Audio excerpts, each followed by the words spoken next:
En Guinée, les élections censées marquer la fin de la transition se tiendront-elles d'ici à la fin de l'année? C'était l'engagement qu'avait pris le général Mamadi Doumbouya lors de son allocution du Nouvel An. 2025 sera, a-t-il dit, une année électorale cruciale. Depuis ce discours, nous connaissons la date du référendum constitutionnel. Le scrutin se tiendra le 21 septembre. Doivent ensuite se tenir la présidentielle et les législatives. Pour l'instant, le général Doumbouya n'a toujours pas signé le décret fixant ces échéances. En tout cas, lundi, lors d'un discours à Abidjan devant des investisseurs réunis à l'occasion de l'Africa CIO Forum, le Premier ministre Bahouri s'est montré confiant. Les élections se tiendront en décembre, a-t-il annoncé, sans pour autant préciser la date.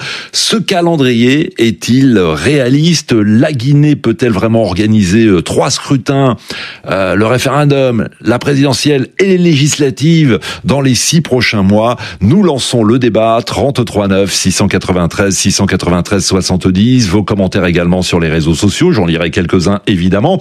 Et vous votez, n'oubliez pas notre sondage sur la chaîne WhatsApp RFI Appel sur l'actualité. Pour l'instant, 65% des votants affirment que oui, le calendrier est réaliste.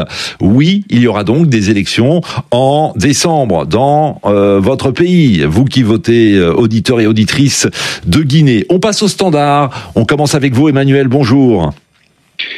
Oui, bonjour Anne. Bonjour à tous les auditeurs de RFI. Si j'en crois le sondage, qui n'a pas une valeur scientifique, mais vous faites partie finalement des minoritaires, Emmanuel. Vous êtes sceptique, vous, après les propos du Premier ministre?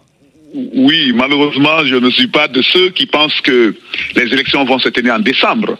Et comme vous le savez, pour les élections pour la nouvelle constitution, je crois que c'est par un décret que le président a annoncé une date. Tout à fait. Et que le Premier ministre du côté du Sénégal annonce une date pour le mois de décembre. Première raison pour être sceptique, j'attends qu'il y ait un décret. Mais quand je vois la réalité, les éléments qui doivent être faits avant qu'il y ait une élection en décembre, je reste sceptique. C'est-à-dire? Première raison. Et regardez, on vient de lancer le recensement, le RAVEC, le recensement à vocation d'état civil. L'enrôlement, c'est l'enrôlement de la population sur le fichier d'état civil. Effectivement, c'est bon pour avoir au final un fichier électoral. Ça a été lancé, donc. C'est lancé, mais quelle est la réalité? Aujourd'hui, vous avez des localités qui n'ont qu'un seul agent censeur pour au moins plus de 6 à 7 villages. Vous voyez l'engouement qui se fait aujourd'hui. Je ne pense pas que jusqu'au 30 mai, on pourrait tenir ce recensement. Tous les Guinéens pourront se faire enrôler. Deuxièmement, par rapport à la cartographie électorale, qu'en est-il? On n'en sait rien. Troisièmement, on avait fait une évaluation des partis politiques. Quels sont les partis politiques qui sont aujourd'hui retenus à compétir?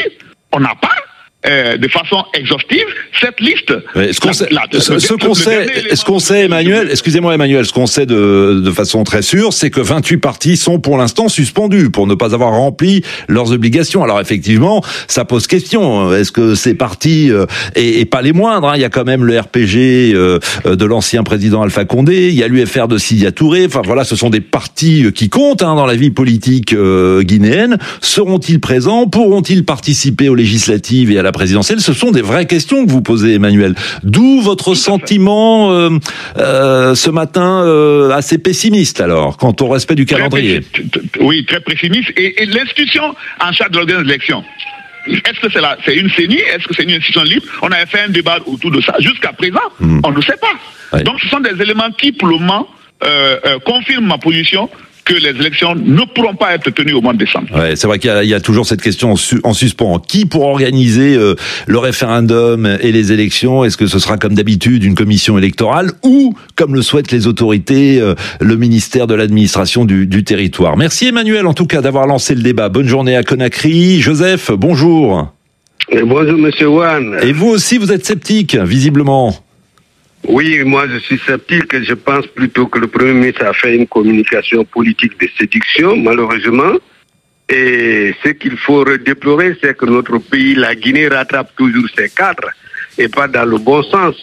Parce que, comme l'a dit Monsieur Emmanuel, le recensement piétine. Même sur Conakry, ici, il était prévu que nous puissions, ce recensement soit fait sur 45 jours. sur les sites internet et les constatent les réalités du terrain, il y en a qui demandent et qui appellent déjà à une prorogation de 60 jours pour que tout le monde soit enrôlé. Alors, si tout le monde doit être enrôlé pour que les élections, d'abord le référendum constitutionnel soit organisé le 21 septembre, pour qui connaît l'organisation des élections dans les pays comme les nôtres où il n'y a pas de programme, de moyens de communication instantanée des résultats sur le terrain, il faut déjà se donner 1 à 2 mois pour avoir les résultats définitifs de ce référendum constitutionnel. Oui. Comment allons-nous organiser les élections législatives et présidentielles? Joseph, j'entends vos questions et elles sont pertinentes évidemment. Expliquez-nous pourquoi le Premier ministre a tenu de tels propos alors, si visiblement on va droit dans le mur et le pays ne sera pas prêt même à la date du 21 septembre pour le référendum constitutionnel. Je ne saurais expliquer ce qu'il a dit puisqu'il connaît les raisons pour lesquelles il a tenu de tels propos, mais les réalités du terrain, nous qui sommes ici et qui vivons des faits sous nos yeux, oui. Nous sommes bien conscients que l'élection présidentielle, la législative et présidentielle ne pourront pas se tenir en décembre. Même le référendum constitutionnel dont on parle pour le 21 septembre là, à l'allure où vont les choses, ce n'est pas évident que cette date sera tenue. Oui, bon. Si un décalage sera possible, si cela est fait déjà, il faut voir l'effet domino que ça peut faire pour la suite des événements. Bon, on va donner la parole à d'autres auditeurs. En tout cas, ce qui est surprenant, c'est que sur notre sondage, chaîne WhatsApp, RFI appelle sur l'actualité, oui, le calendrier réaliste arrive largement en tête, 66-67% des votants, alors qu'au standard et sur mes réseaux sociaux, les réseaux sociaux de l'émission, vous êtes majoritairement dubitatif après les propos du Premier ministre devant ses investisseurs en début de semaine à Abidjan. Bonjour Corboya. Bonjour Juan et bonjour à toute la maisonnée. Merci Corboya, à la capitale, à Conakry vous êtes exactement. Dans quel état d'esprit êtes-vous après avoir entendu les propos du Premier ministre Bahouri? Je pense que le Premier ministre Bahouri que j'ai connu. Que vous avez connu à titre personnel? Évidemment. Ah, je ne sais pas. Vous dites évidemment. C'est évident pour vous, mais pas forcément pour nous tous.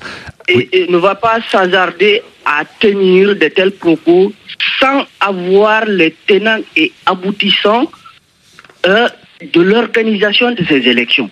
Je pense que c'est possible d'organiser les élections en décembre.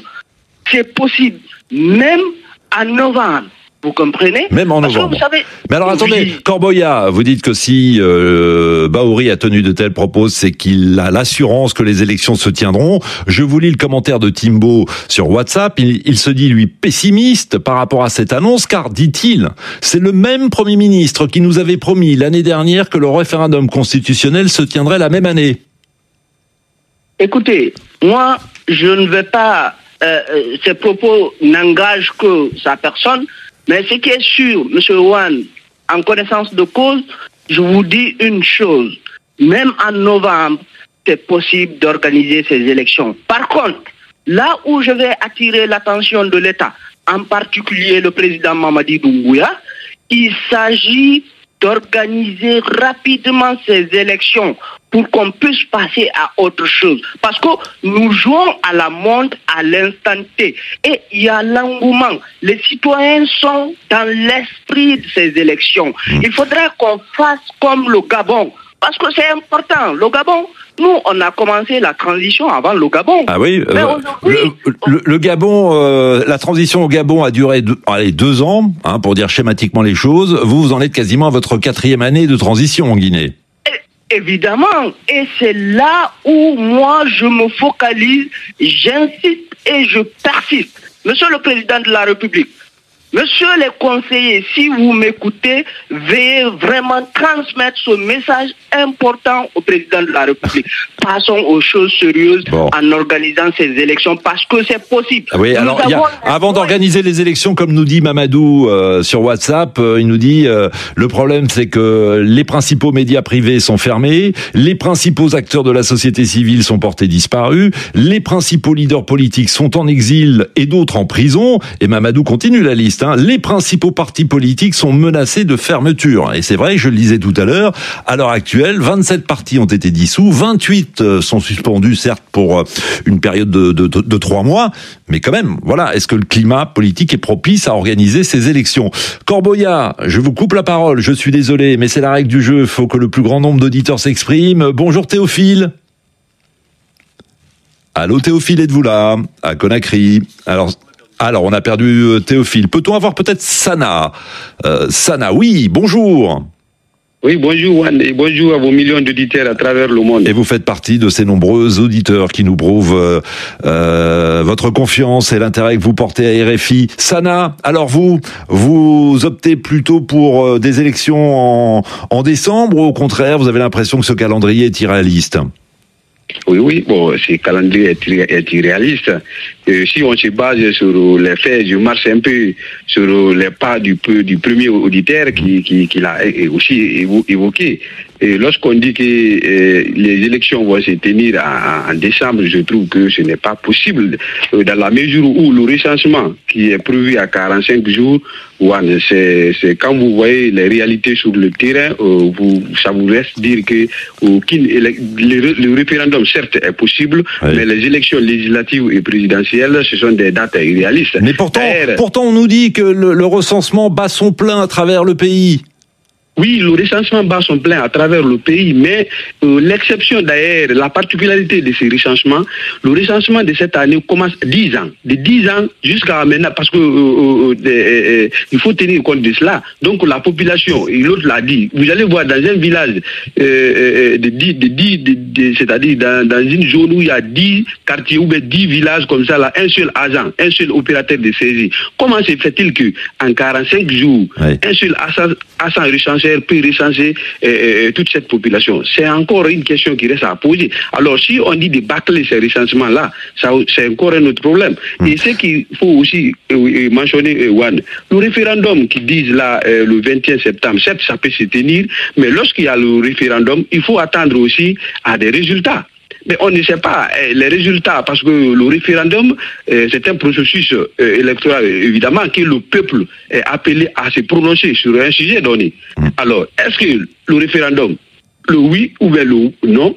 Bon, si le président dit que c'est le premier ministre dit que les élections vont se tenir en décembre, donc il présume déjà que la Constitution va passer sans problème.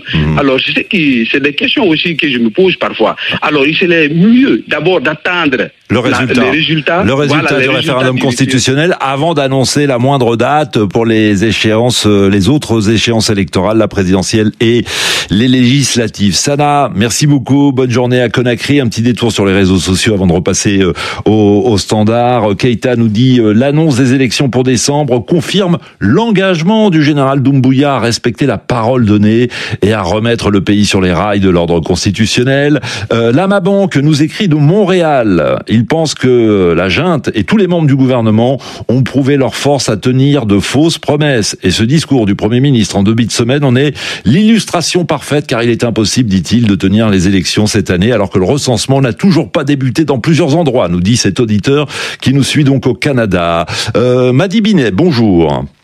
Bonjour Juan Gomez, bonjour à toute l'équipe RFI qui nous donne la parole et qui nous informe. Eh bien c'est normal, on vous donne la parole. Vous nous avez écrit sur WhatsApp, vous disiez sur votre courrier, je vous cite, en janvier 2026, nous aurons un nouveau président investi et ce sera la fin de la transition.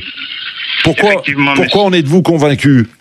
Effectivement, je suis d'accord avec le Premier ministre qui est en train de faire son boulot et je crois en lui, c'est quelqu'un qui est pragmatique. Et pour le retour à l'ordre constitutionnel, il faut avoir 2 paramètres. Le premier paramètre, c'est la Constitution. Donc, le CNT est en train de vulgariser l'avant-projet partout dans le pays, aux universités, les écoles. Pratiquement, la nouvelle Constitution est prête. Le CNT a fait son boulot, donc à travers le président Dr Dansal Kourouman, ils ont fait un bon boulot, la Constitution est déjà prête. Deuxième facteur, c'est l'officier électoral. L'officier électoral, si vous venez aujourd'hui en Guinée, Monsieur Wan, Oui. le recensement bas sont pleins Oui. partout, même les fonds fins. Mais c'est ce que dit, excusez-moi, excusez-moi, Madi Binet, pardon, c'est ce qu'affirment les autorités. Je veux bien vous croire, mais regardez, le précédent auditeur, Sana, comme d'autres avant, nous disait, oui, les bas sont pleins, mais on a un agent pour recenser 10 quartiers, donc on sera pas prêt le jour J. Non, c'est sa façon de voir. Il a raison, peut-être, il a raison de dire ça, chacun a sa part de raison, mais c'est que je vais vous dire, venez en Guinée. Vous avez les correspondants partout en Guinée. Il y a un correspondant en Guinée. Moi, je suis dans la commune de Matuto, de Tombolia. Là où je suis passé pour me faire recenser, il y a 2 machines. Les gens sont en train de travailler de 8h jusqu'à 18h, monsieur Wan. Il n'y a aucun problème. Moi, quand même, dans ma commune, dans mon quartier, là où je suis passé, je suis en train de voir aussi à la télé. Si vous regardez aujourd'hui à la télé, partout en Guinée, on est en train de faire passer. Vous savez, les gens... Donc vous êtes, que... Madi Binet, je vous laisse vous exprimer. Je vous ai longtemps écouté, donc vous êtes convaincu. Certes, il y a de l'engouement pour l'enrôlement des populations, pour s'inscrire sur le fichier. Et oui, il y a suffisamment d'agents à travers le pays pour recenser la population. Mais on va voir ce qu'en pense Joseph. Il est à Théophile. Théophile, bonjour. Bonjour Anne, bonjour Réfi. Comme Madi Binet, vous êtes également à Conakry. Je ne sais pas si vous avez pu vous faire enrôler. Est-ce que vous avez pu vous inscrire? Ah oui, déjà, et j'encourage tous mes compatriotes à le faire. Et avez-vous rencontré des difficultés? Ah, pas du tout, comme le disait mon prédécesseur, pas du tout, pas de difficultés dans le recensement. Donc ça va assez vite. Donc vous êtes confiant ou pas? Par contre, pas totalement confiant. Ma confiance est tempérée du moment où, dans la réalité des choses, j'ai bien peur que le Premier ministre n'ait fait d'effet d'annonce à Abidjan, où il y avait un parterre d'investisseurs qu'il fallait peut-être convaincre. Oui. Sinon, dans la réalité, quand on voit que le RAVEC tangue et se fait remplacer par le recensement des personnes physiques, vous êtes avec moi qu'il y a bien des difficultés à ce qu'on fasse d'abord cette première étape qui est cruciale, qui est nécessaire. Le RAVEC, pour ceux qui ne sont pas guinéens, excusez-moi, c'est le recensement de la population à vocation d'état civil. Voilà, c'est pour que les gens sachent de quoi vous parlez. Donc, les résultats de ces recensements qui tanguent devaient servir de base à mettre en place un fichier électoral.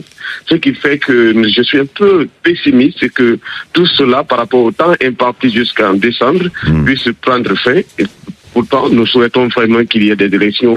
Et si jamais, excusez-moi Théophile, si jamais la transition doit se prolonger encore de quelques mois, vous trouvez ce serait normal ou au contraire vous seriez vent debout, scandalisé par les militaires?